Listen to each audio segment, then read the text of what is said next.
This is the eulogy of Miles Pudge Halter for Alaska Young after she died. And this is actually from the book Looking for Alaska by John Green. Here it is.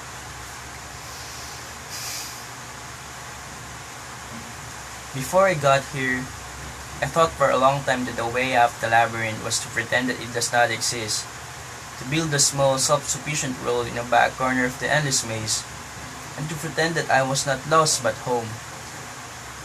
But that only led to a lonely life accompanied only by the last words of the already dead.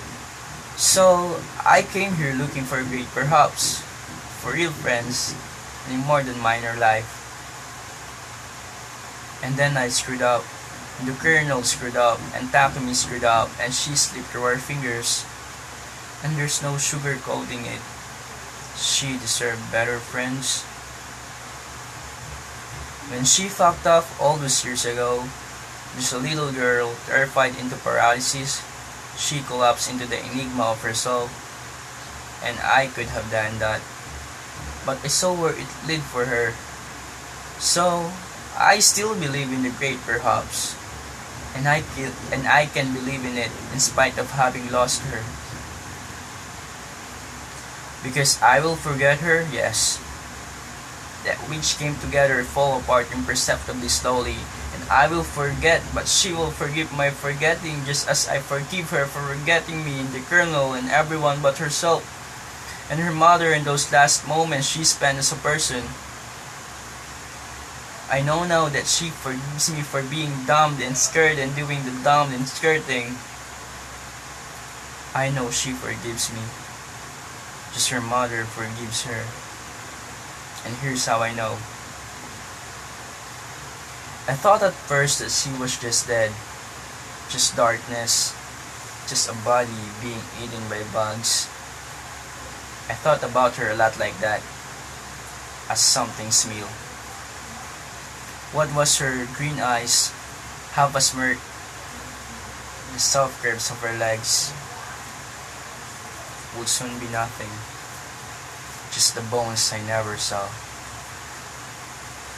I thought about the slow process of becoming bone and then fossil and then coal that will, in millions of years, be mined by humans of the future, and how they would hit their homes with her, and she would be smoke billowing out of smokestack, coating the atmosphere. I still sometimes think that maybe the afterlife is just something we made up to ease the pain of loss, to make our time in the labyrinth bearable. Maybe she was just matter, and matter gets recycled. But ultimately, I do not believe that she was just only matter. The rest of her must be recycled too. I believe now that we are greater than the sum of our parts. If you take Alaska's genetic code and you add her life experiences and relationships she had with people, and then you take the size and shape of her body, you do not get her. There is something else entirely. There is a part of her greater than the sum of her knowable parts, and the part has to go somewhere, because it cannot be destroyed. Although no one will ever accuse me of being much of a science student, one thing I learned from science classes is that energy is never created and never destroyed.